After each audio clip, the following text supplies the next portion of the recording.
Comment on passe de je veux créer un média euh, pour inspirer les jeunes à je crée une plateforme où je vends des produits numériques, il y a une newsletter, tu vois, à l'infoprenariat.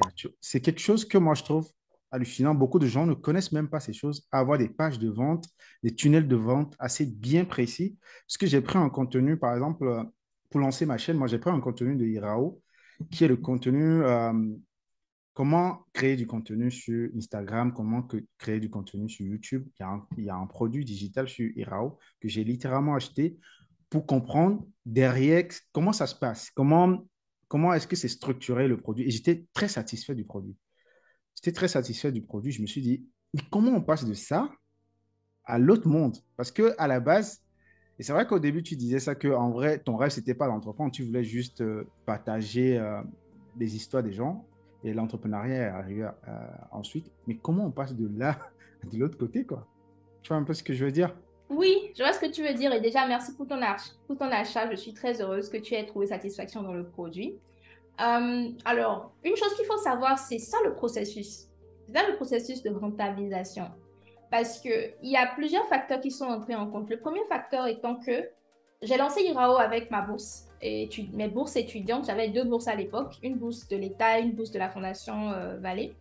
Et j'avais trop d'argent pour mon âge. En tout cas, je ne savais pas quoi en faire. Donc, après avoir épuisé ce budget-là à acheter des livres, à acheter mon PC, mon téléphone portable, il me restait quand même assez d'argent. Et quand j'ai commencé à lancer, enfin, quand j'ai lancé Iraos, c'est cet argent-là qui m'a permis justement de soutenir les charges, que ce soit les déplacements pour aller interviewer les gens, louer le matos, louer les talents justement qui vont travailler avec moi, tout ça.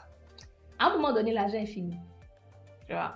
Et donc, j'ai continué grâce au soutien de mes parents. Ça, je le dis toujours parce que je ne compte pas donner l'image de quelqu'un qui est parti de zéro, qui est arrivé. Je ne veux pas en fait raconter cette histoire. C'est pas moi.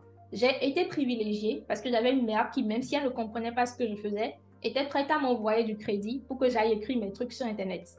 Donc ça, franchement, ça m'a beaucoup aidé. Mais à un moment donné, la question de la monétisation s'est posée pour Irao également. Et au-delà de ça, il y avait aussi la question de l'équipe. C'est pas juste, je ne voulais juste pas gagner de l'argent juste pour le fait de gagner de l'argent et de soutenir les charges. C'était parce qu'il y avait une équipe qui était là, une équipe de bénévoles, justement, qui ont participé à la construction de Irao.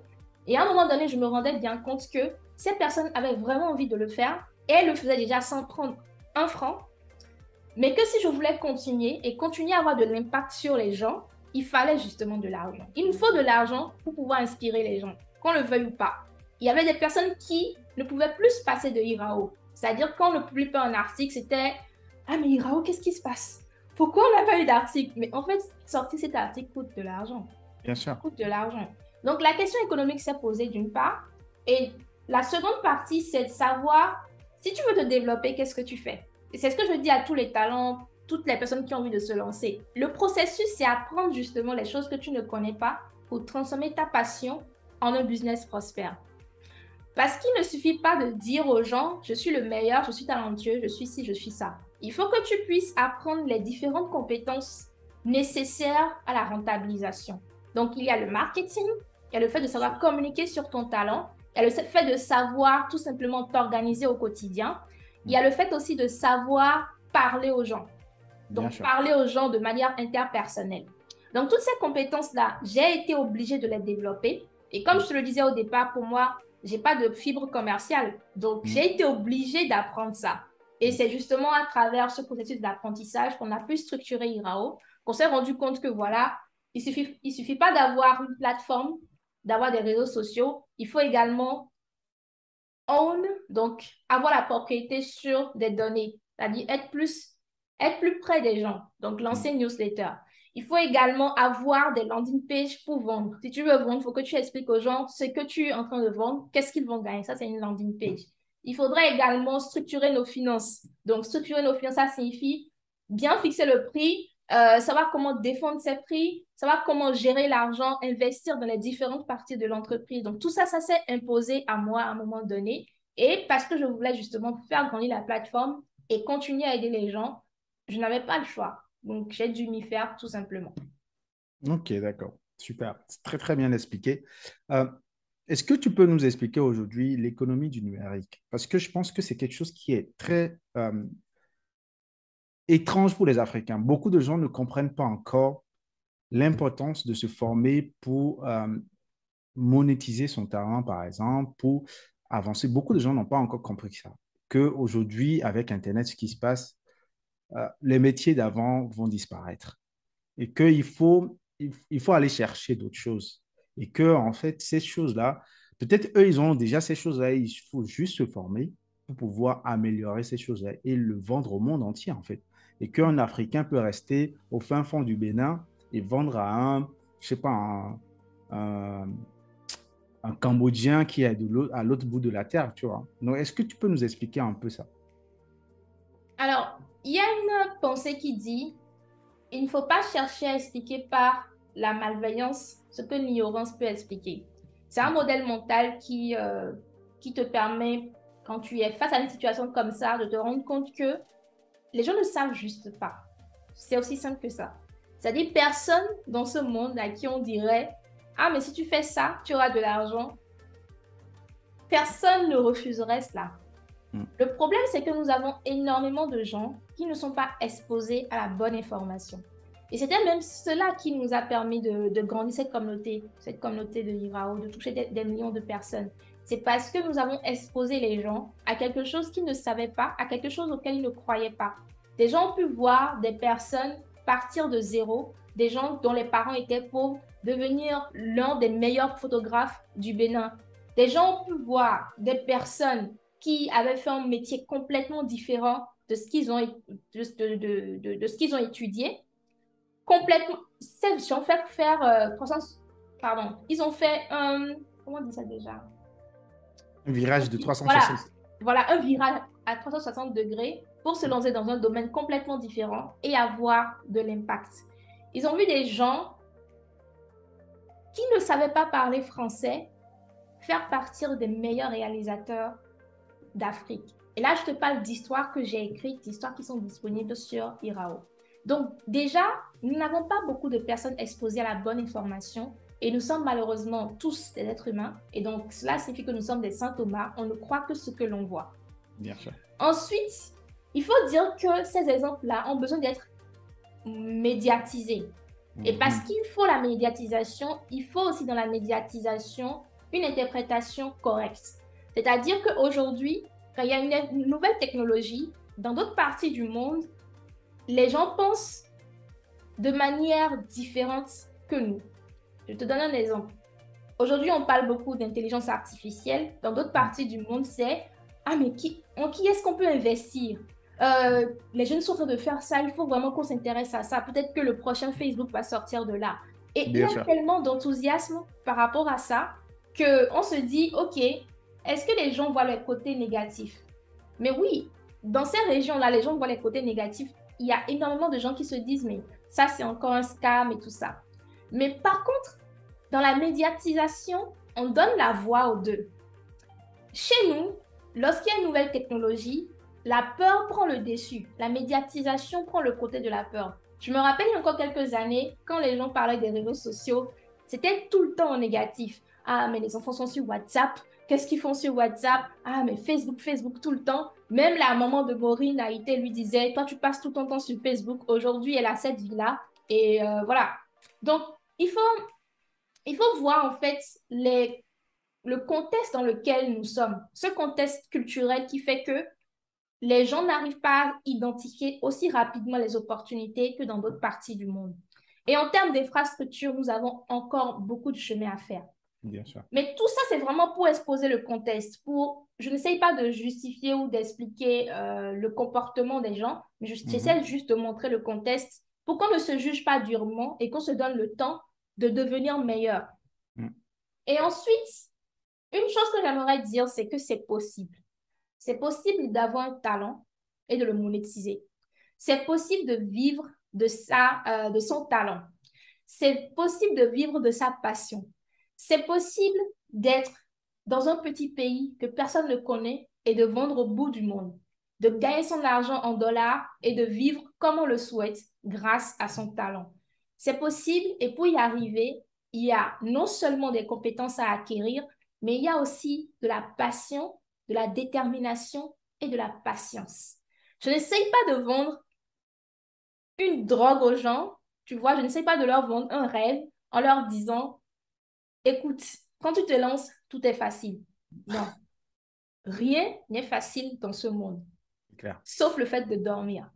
Et dormir n'apporte pas d'argent. Et il y a des gens où c'est difficile de dormir en plus. Il y a des gens pour qui c'est difficile de dormir. Donc, ce qu'il faut comprendre, c'est que ce n'est pas parce que c'est automatiquement, que c'est ta passion, que cela devient automatiquement plus facile. La seule chose que la passion facilite, c'est le fait que quand ça devient dur, au moins tu sais pourquoi tu le fais. Mhm. C'est la seule différence. Et tu n'es pas forcément obligé de monétiser quelque chose que tu aimes faire. Tu peux monétiser quelque chose que tu sais faire tout simplement. Voilà pourquoi nous disons à Irao, on parle beaucoup de talent et de savoir-faire. Et pour nous, tant que tu as envie de monétiser cela, il n'y a pas de problème. Donc, ce que je tiens à dire aux gens, c'est que c'est possible, ils peuvent y arriver, mais il va falloir apprendre, il va falloir développer les bonnes compétences, il va falloir être dans le bon environnement, le bon état d'esprit, il va leur falloir beaucoup de patience. Voilà. C'est bon. Ok, super. Surtout qu'aujourd'hui, mais pour toi, c'est quoi l'avenir du digital en Afrique aujourd'hui? Quand tu voyages un peu en Afrique et tu vois les talents, tu penses que ça va donner quoi, l'avenir du digital en Afrique? Alors, je vois le digital à plusieurs niveaux. Mhm. C'est-à-dire, nous avons aujourd'hui les populations, donc la grande population, ceux qui ont juste accès à un téléphone portable, à WhatsApp et tout. Donc, tu vois en fait les inégalités économiques qui se reflètent dans l'utilisation du digital. Je trouve et j'estime que beaucoup de gens de notre génération sont privilégiés parce qu'ils ont les moyens d'acheter une connexion Internet, d'utiliser les réseaux sociaux, d'utiliser Internet. Et d'autres personnes pour qui le digital va juste se résumer au fait d'avoir mobile money, même Ouais. sur Internet. Il y a certaines personnes pour qui ce sera WhatsApp, tu vois. Donc, il y a plusieurs couches qu'il faut prendre en considération. Une chose qui est vraiment extraordinaire en Afrique, c'est que l'explosion du mobile a permis l'explosion du mobile money. Et Mhm. ça, pour moi, c'est l'une des choses les plus importantes dans le développement du digital. Tant que les gens arrivent à avoir un médium qui les interconnecte, à travers lequel ils peuvent échanger des biens et des services, nous devons avoir confiance au développement du digital. Ok. Toutefois, il y a des critères à prendre en considération. Il faudrait que nous ayons de l'investissement dans l'infrastructure, pas juste l'infrastructure Internet, mais aussi dans l'infrastructure administrative. C'est-à-dire aujourd'hui, comment est-ce qu'on interconnecte les services de sorte à ce que quelqu'un puisse acheter son électricité à travers Mobile Money? Comment est-ce qu'on fait pour que quelqu'un qui n'est pas lettré puisse faire ses démarches administratives via Internet? Lorsque Mhm. nous arrivons à permettre une adoption de technologie par la plus grande population, nous avons de l'impact. Maintenant, lorsqu'on monte un peu plus dans la couche sociale et nous allons vers des jeunes qui peuvent acheter Internet, qui peuvent vendre leurs services et leurs produits sur Internet, ce dont ces personnes-là ont besoin, c'est non seulement qu'on puisse leur donner un cadre légal qui ne les contraint pas. C'est-à-dire que ce qui est intéressant d'observer en Afrique, c'est que dans d'autres régions du monde, aux États-Unis, au Japon, en Chine, en France, tous ces grands pays, avant que le régulateur n'étouffe juridiquement, il y avait une sorte de no man's land qui faisait que les gens pouvaient innover. Mais Ils nous laissent ça sommes, exprès, ouais. c'est ça, nous sommes, en fait, c'est même pas exprès, c'est-à-dire que les gens ne savent même pas comment réguler parce qu'ils ne savent pas que ça existe. D'abord, ils ne savent pas que ça existe. Ensuite, ils savent que ça existe et ils se demandent comment réguler. Donc, il y a des lois un peu bêtes qu'ils vont prendre. Oui, Et oui, bien enfin, sûr. ils vont trouver la meilleure manière parce qu'ils comprennent comment ça marche. Mhm. Chez nous, ce qui se passe, c'est que quand nous voyons un peu le monde en différé, avant que les technologies n'arrivent chez nous, nous voyons les autres les utiliser. Et donc, Mhm. nos gouvernements vont identifier peut-être l'opportunité. Il y aura des jeunes qui construisent déjà, mais la première réaction du gouvernement sera de dire comment on taxe.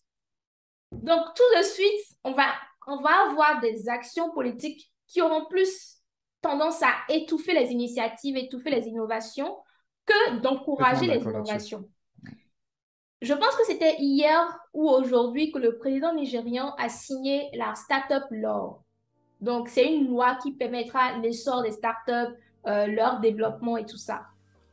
Et là, on parle d'un pays comme le Nigeria, qui est juste à côté du Bénin, qui, en 2022, va prendre une loi pareille. Alors qu'elle aurait pu le prendre depuis des années, parce que Bien sûr. le Nigeria, c'est un pays qui a des licornes. Donc, quand on parle de licornes, on parle des entreprises qui ont été évaluées à plus de 100 millions de dollars. Mm. Oui, à plus de 1 milliard de dollars, pardon. C'est ça. Donc, ces entreprises-là ont pu croître tellement, ont pu attirer les capitaux pour qu'on puisse justement dire, ah, ces entreprises-là valent 1 milliard de dollars parce qu'elles ont tel nombre d'utilisateurs, parce qu'elles ont réussi à introduire une autre technologie une technologie très utile sur le marché. Donc, ce que j'aimerais déjà dire ici, c'est que je ne peux pas dire qu'il faut que le gouvernement soit dans un laisser-aller pour les entreprises ou les innovations. Mais je veux juste dire que si on ne peut pas comprendre ce que les jeunes sont en train de faire, les talents et tout ça, il vaut mieux ne pas essayer de les étouffer avant qu'ils ne puissent marcher ou qu'ils ne puissent justement développer quelque chose économiquement. Totalement. Totalement. Donc, au lieu d'être dans les bons discours de nous soutenons l'économie digitale et passer par derrière et étouffer les entreprises, facilitons leur la tâche. Ce sont des C'est choses ça. vraiment, vraiment basiques. Et quand je dis basique, c'est le prix de l'Internet. Mm. C'est la capacité à avoir de l'électricité toute la journée. C'est tout simplement aller se soigner. C'est tout simplement pouvoir prendre de l'argent. Il y a des pays dans lesquels on ne peut même pas retirer de l'argent. Même si tu as été payé par le client, tu ne peux pas retirer de l'argent. Encore dans des pays en Afrique, ils n'hésitent pas à PayPal. Et ça aussi, c'est à cause des régulations. Donc, on a un Mm. tas de régulations qui n'ont pas toujours du sens et qui ne finissent par étouffer les initiatives des jeunes. Donc, s'il y a un appel à lancer, c'est vraiment ça. Encourageons les jeunes et encourageons-les, parfois dans le silence, parfois sans rien faire. Et à un moment donné, quand on a vraiment un marché qui est en train d'évoluer, qui est en train de croître, là, je pense que des solutions comme la taxation, comme une régulation plus forte peuvent s'imposer. Mais quand il n'y a encore rien du tout, étouffé, c'est ça en fait ce Bien qu'il faut sûr, bien éviter. sûr. Voilà. Structurellement, je pense que nos gouvernants sont très guidés par la peur dès le début. En fait, leur façon de penser, c'est si on ne met pas de cadre, ça va déborder. Mais on ne sait même pas encore ce que ça va donner dans le pays en vrai. Donc, il faut peut-être laisser, comme tu dis, l'opportunité aux jeunes de développer davantage de choses. Et après, on verra. Et c'est comme ça qu'on crée des talents. Moi, j'ai l'impression qu'un pays, c'est pour ça que tout à l'heure, je disais, ils le font exprès. J'ai l'impression qu'un pays comme les États-Unis, par exemple, laisse des choses de façon exprès pour voir jusqu'où ce truc va aller et ensuite il régule. Il vérifie, peut-être dedans, on va avoir quelqu'un qui va nous trouver une solution de quelque chose d'autre en fait. Et c'est pour ça que je disais, c'est fait exprès. Des fois, c'est juste parce qu'ils ne comprennent pas. Et tu as raison de faire un appel au gouvernement là-dessus. Il faudrait qu'on laisse la créativité des jeunes Africains. J'ai une question pour toi aussi, c'est quoi le challenge des créateurs que tu rencontres? Je suppose que c'est l'une d'elles en Afrique, c'est d'être payé correctement. Quand tu parles par exemple de PayPal, où les gens ne peuvent pas recevoir de l'argent, c'est ça, c'est terrible ça. Alors que Tout tu à dois fait. compétir avec un Chinois ou un Indien qui est payé à la seconde de suite, son argent est déjà dans son compte, quoi. Oui, en fait, on a vraiment un problème de paiement. C'est une question dont je parle régulièrement sur Twitter, par exemple.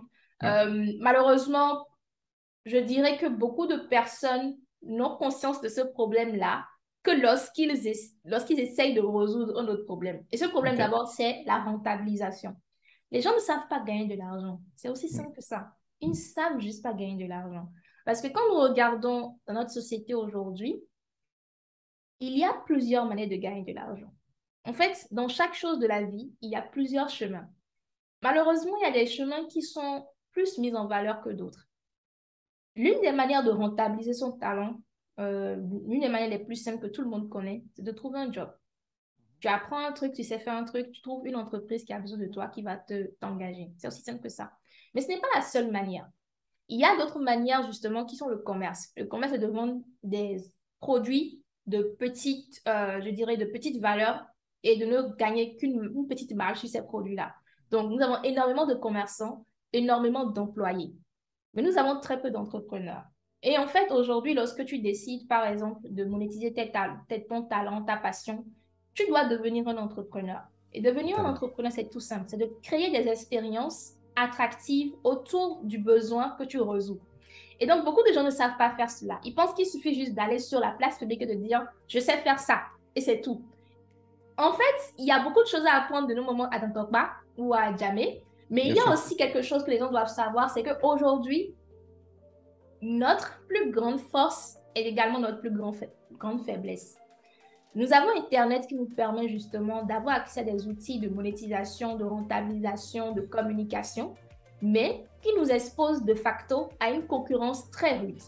Et donc, cette concurrence très rude-là signifie qu'il y a des gens qui savent faire la même chose que toi et qui savent mieux le faire que toi.